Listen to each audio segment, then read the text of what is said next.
And good, bright, and beautiful morning. Not quite as bright as it was before, but that's okay because we have some bright, exciting things happening in God's Word today.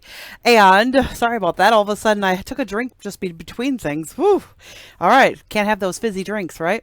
But I am so excited because we are in the conclusion of basically the conclusion of the Joseph story today. And I am so excited because it's been leading up to all the trials Joseph has been through. And now today we get to find out what's Joseph going to do? Judah has just appealed to him and said, take me, don't take Benjamin. I can't handle it. And I can't handle my dad dying because you take Benjamin. So please take me. And what's Joseph's response? Well, stick around. We'll be right back.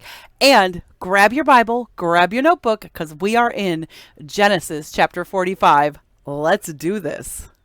You can have all this world, but give me Jesus.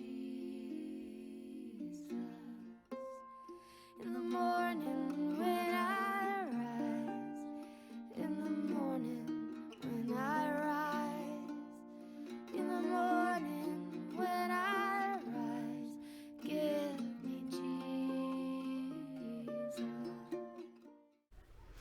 And if you do find any value in this content, do me a favor, click like, subscribe, turn on that notification bell so you don't miss any of my content. And if you already are subscribed, thank you. I just want to say a big, happy thank you. We have been growing so much, and I know that I've got some really faithful people who have been showing up. Some of you were really worried about me when we were on a little bit of a hiatus there, and I apologize because it was an unexpected hiatus, and I appreciate so much that you are here for this. And I'm especially appreciative and really excited because we are in Genesis chapter 45, which is the conclusion of this great big epic story.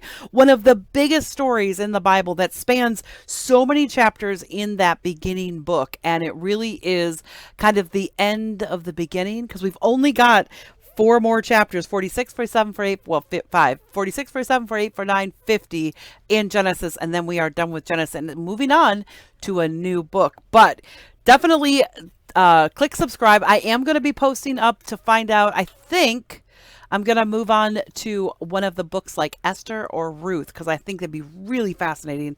I love both the story of Esther and the story of Ruth.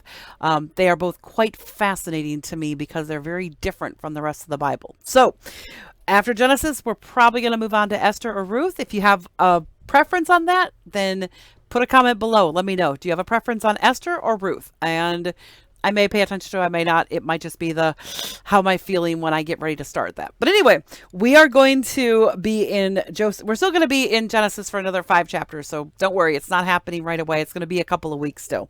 All right. So here we are in Genesis 45, and we are ready for this to happen.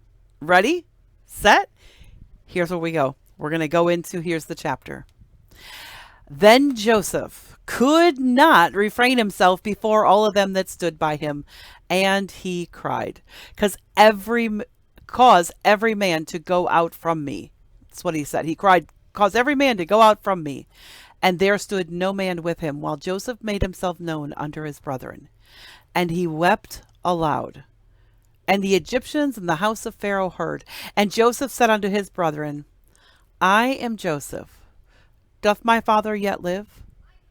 And his brethren could not answer him, for they were troubled at his presence.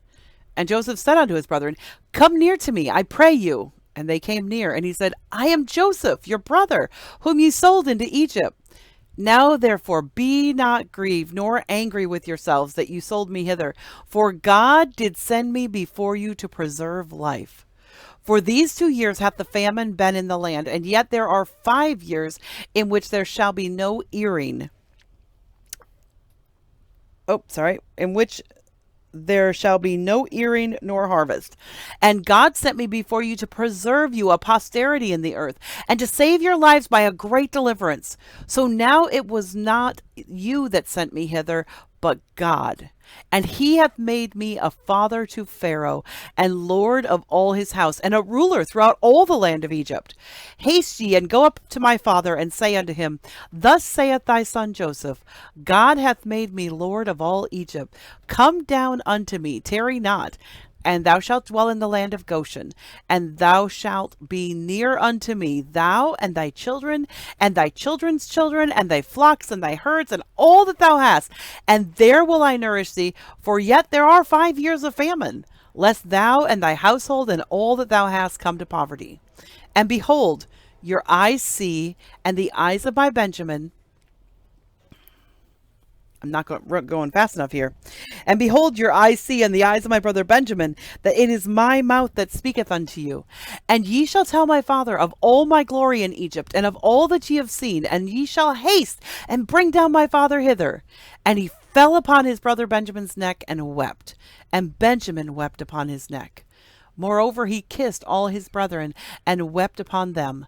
And after that his brethren talked with him. And the fame thereof was heard in Pharaoh's house, saying, Joseph's brethren are come, and it pleased Pharaoh well, and his servants.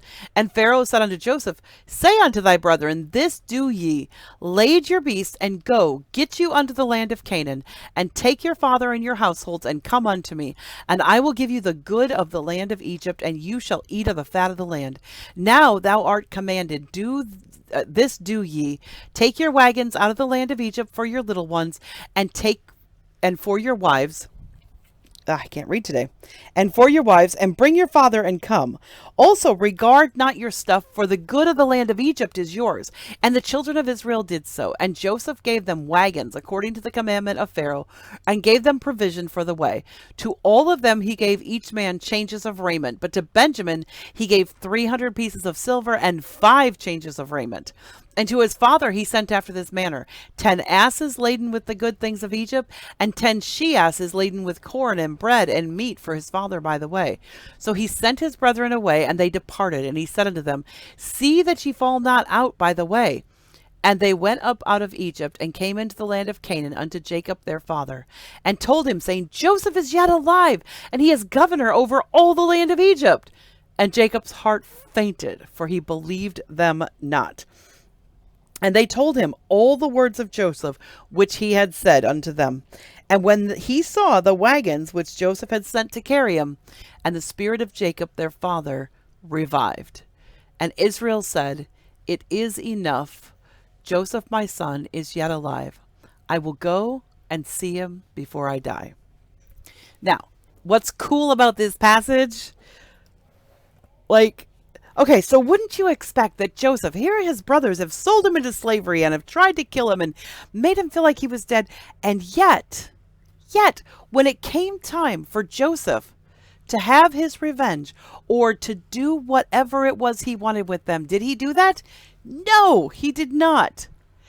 In fact, what he says, let's take a look at our passage and let's take a look at our notes here. So first of all, after Judah's appeal, Joseph couldn't hide any longer. He's like, I just couldn't do it. So verse 1 here. So he sent away all the Egyptians and the servants. So he was in private with his brothers. So he sent them all away. And he said, all of you go away. And he wept so, but you know what? Even though he sent them away and it was all private, they still heard him. They still heard him. It says right here that he wept so loudly, everybody heard him anyway. So then Joseph reveals himself to them, and he goes on and he goes on. He goes, it's okay. Don't be upset. Notice they haven't said anything. The brothers haven't said a word at this point. Joseph reveals himself to them, and then he goes, but it's okay. I'm not bitter because you sold me. In fact, God sent me here to preserve everyone's life. This famine's only 2 years in, and we still got 5 years to go. This was part of God's plan. He goes, so you didn't send me off. God sent me. So Joseph realizes that this isn't about the brothers. That all of these things that happened to him were within God's hands and within God's presence and within God's control. Which is pretty profound. Because if we stop and think about that, how many times have we gone through some trials, some tribulations, some hardship, and blamed God for it. I'm going to tell you something about me that most of you don't know. I'm not going to go into details, but I have a little bit of a Joseph story myself that applies to me. When I was a child, I had something really tragic happen to me. I'm not going to go into the details, but I will tell you part of it is that I was kidnapped by a stranger. And then some horrible things happened after that. But I'm one of about 5% of people in the 1970s who were children kidnapped by strangers, not family kidnappings, because those are a completely different category. Familial kidnappings they have totally different motivations, etc. Only 5% of children in the 70s who were kidnapped made it by strangers, made it back to their family.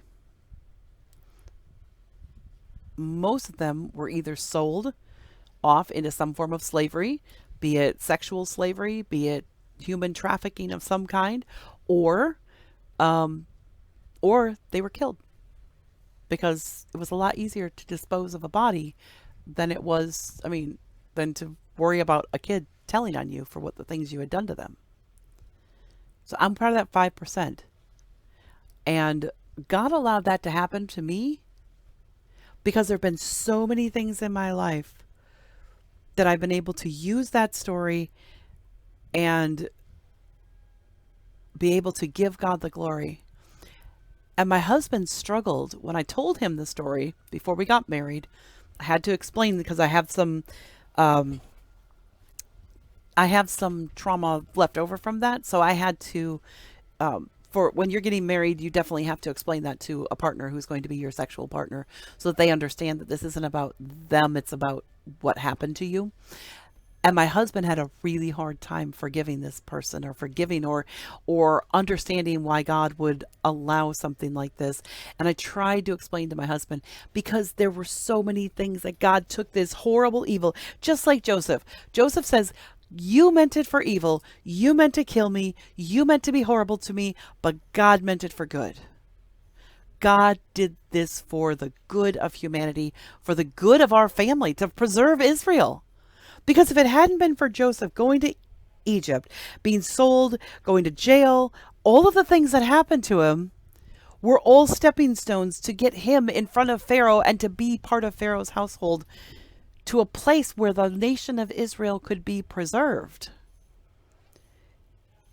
And if it wasn't for all these things happening, and so Joseph recognizes that. He goes, it's okay. You didn't send me off into slavery. God did. It's a really amazing concept. It's a really hard concept sometimes, because it's a lot easier to fall into Satan's trap and say, well, if God could have stopped this from happening, God could. Yes, but you have no idea how God's going to use that. You have no idea how God's going to use that in your life. How amazing work he can do for you, and how he can use you to help others, or to be there for others, or to be an amazing testimony of what God can do for you. I have no problem stepping out in my faith because I know what God did, what God allowed and protected me, to be honest. He protected me from being killed. I could have been in that 95%, but instead God spared my life. See, that's how I look at it. I don't look at it as this horrible thing happened. I look at it as my life was spared so that I could do great things for God. So I could, and by great things, I don't mean like rule the world, but so that I could touch lives and I could bring people and help people understand the beauty and awesomeness of God, even amidst tragedy. And I've been able to do that for loads of women throughout years, and other people as well throughout my life.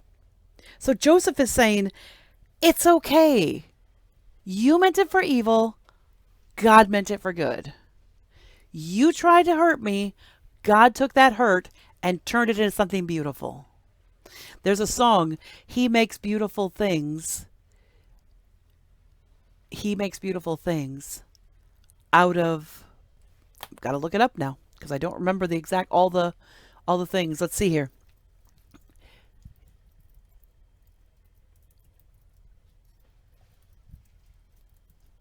There we go.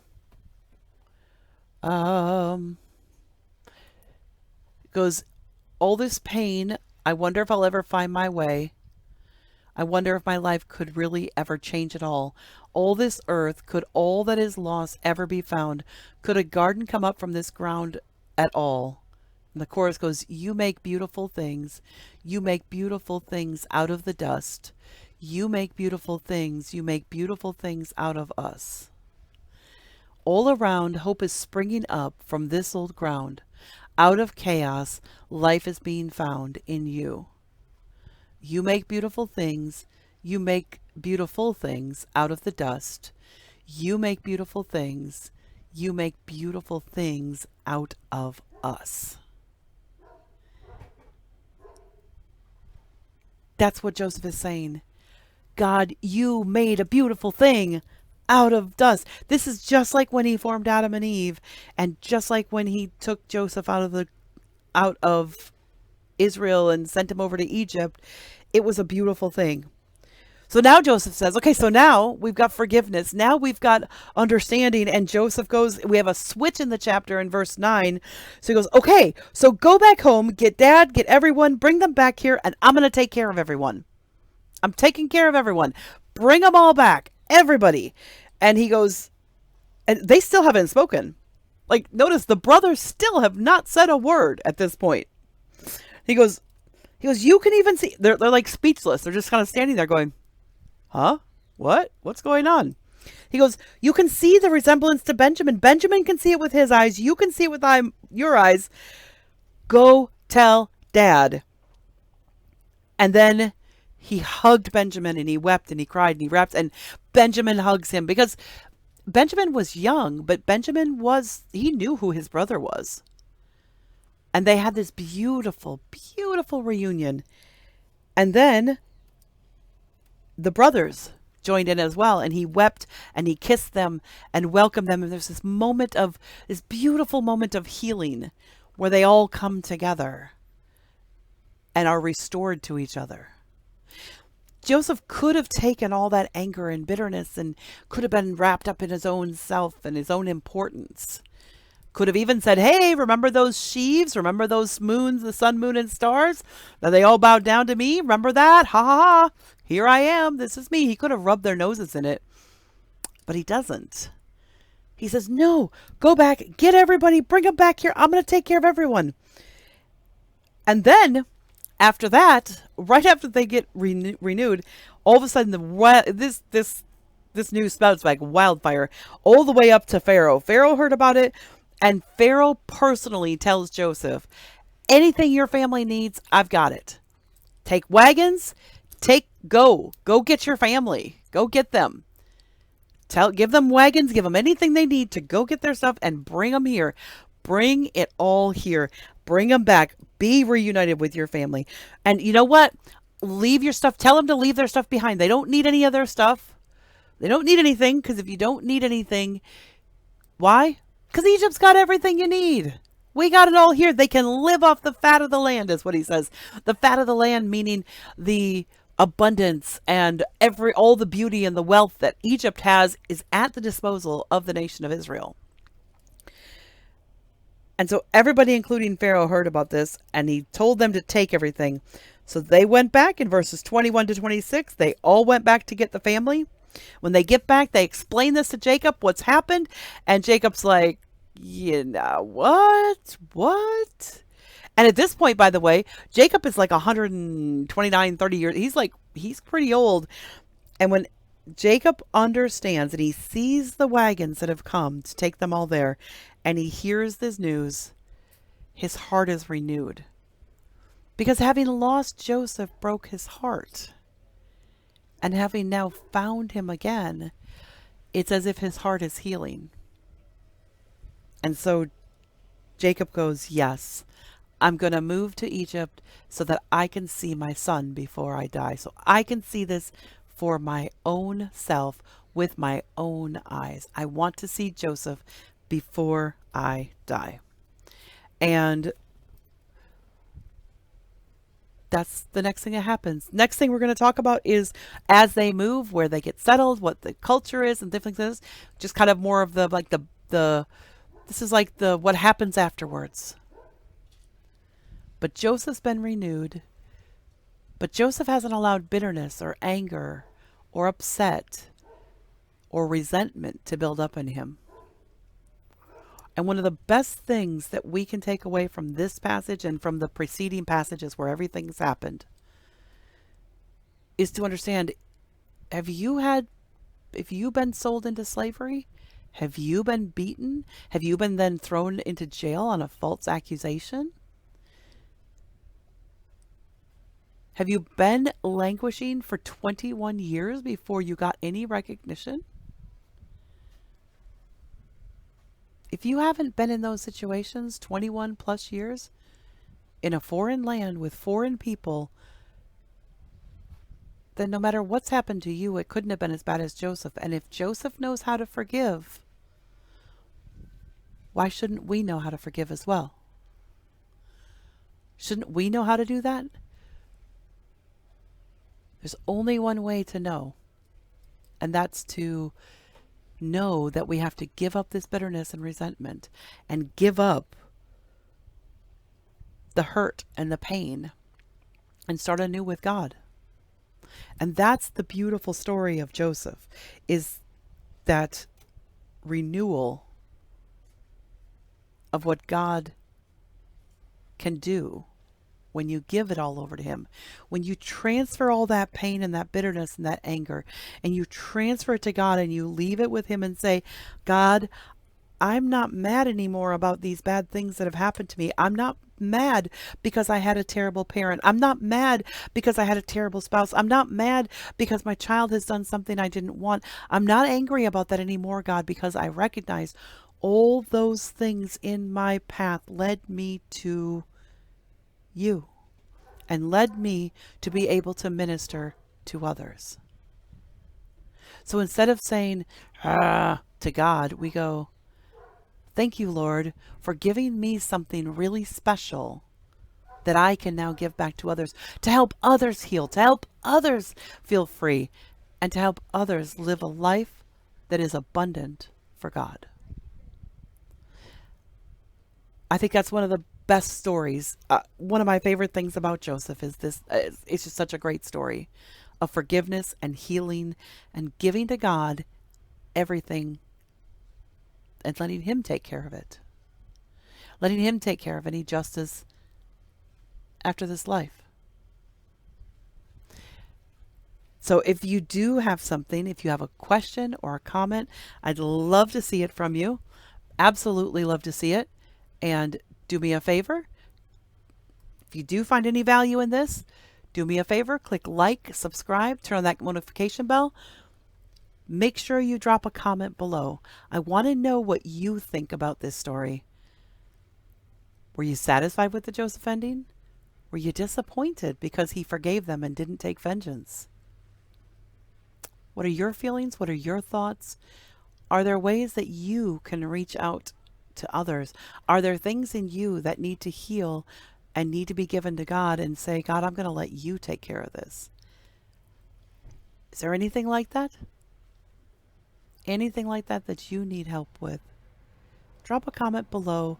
Ask a prayer request. You can always email me at Kimberly@timthomes.com with a prayer request if that's what you'd like. So Kimberly, Kimberly, at T as in Tom, A as in Apple, M as in Mary, T as in Tom, Homes, HOMES.com, TAMThomes.com. It's in the description as well in case you lose it.